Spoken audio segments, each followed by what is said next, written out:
ದರ್ಶನ್ ಅವರ ವಿಚಾರದಲ್ಲಿ ಚೇತನ್ ಅವರ ಅಭಿಪ್ರಾಯ ಏನಿದೆ? ಇಲ್ಲ, ಈ ಪೊಲೀಸು ಈ ಚಾರ್ಜ್ ಶೀಟ್ ಮಾಡಿದೆ, 4,000 ಪೇಜಸ್ ಮಾಡಿದೆ, ಗಟ್ಟಿಯಾಗಿ ಇನ್ಫ್ಲೂಯೆನ್ಸ್ ಇಲ್ಲದೆ ಮಾಡ್ತಿರಂಗೆ ಕಾಣುತ್ತೆ.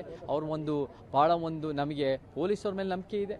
ಪೊಲೀಸರು ಇದು ಒಂದು ಹೈ ಪ್ರೊಫೈಲ್ ಕೇಸು, ಮೀಡಿಯಾದವರು ಎಲ್ಲ ಕಡೆ ಮಾತಾಡ್ತಾ ಇದ್ದಾರೆ, ಮತ್ತು ಜನಸಾಮಾನ್ಯರು ಮಾತಾಡ್ತಾ ಇದ್ದಾರೆ.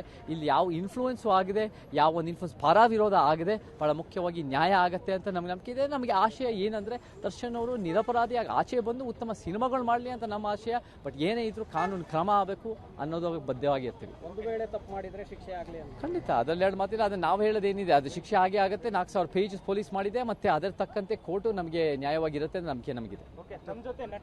ಇದಿಷ್ಟು ನಟ ಚೇತನ್ ಅವರ ಅಭಿಪ್ರಾಯ.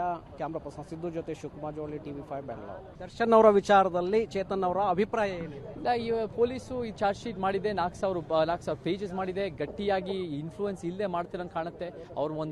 ಭಾಳ ನಮಗೆ ಪೊಲೀಸವ್ರ ಮೇಲೆ ನಂಬಿಕೆ ಇದೆ. ಪೊಲೀಸರು ಇದು ಒಂದು ಹೈ ಪ್ರೊಫೈಲ್ ಕೇಸು, ಮೀಡಿಯಾದವರು ಎಲ್ಲ ಕಡೆ ಮಾತಾಡ್ತಾ ಇದ್ದಾರೆ, ಮತ್ತು ಜನಸಾಮಾನ್ಯರು ಮಾತಾಡ್ತಾ ಇದ್ದಾರೆ. ಇಲ್ಲಿ ಯಾವ ಇನ್ಫ್ಲೂಯೆನ್ಸು ಆಗಿದೆ, ಯಾವ ಒಂದು ಇನ್ಫ್ಲೂಯೆನ್ಸ್ ಪರ ವಿರೋಧ ಆಗಿದೆ, ಭಾಳ ಮುಖ್ಯವಾಗಿ ನ್ಯಾಯ ಆಗುತ್ತೆ ಅಂತ ನಮಗೆ ನಂಬಿಕೆ ಇದೆ. ನಮಗೆ ಆಶಯ ಏನಂದರೆ ದರ್ಶನ್ ಅವರು ನಿರಪರಾಧಿಯಾಗಿ ಆಚೆ ಬಂದು ಉತ್ತಮ ಸಿನಿಮಾಗಳು ಮಾಡಲಿ ಅಂತ ನಮ್ಮ ಆಶಯ.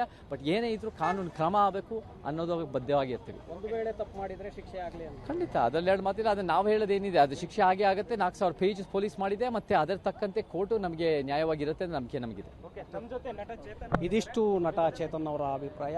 ಕ್ಯಾಮ್ರಾ ಪರ್ಸನ್ ಸಿದ್ದು ಜೊತೆ ಶಿವಕುಮಾರ್ ಜೋಳಿ, TV5 ಬೆಂಗಳೂರು.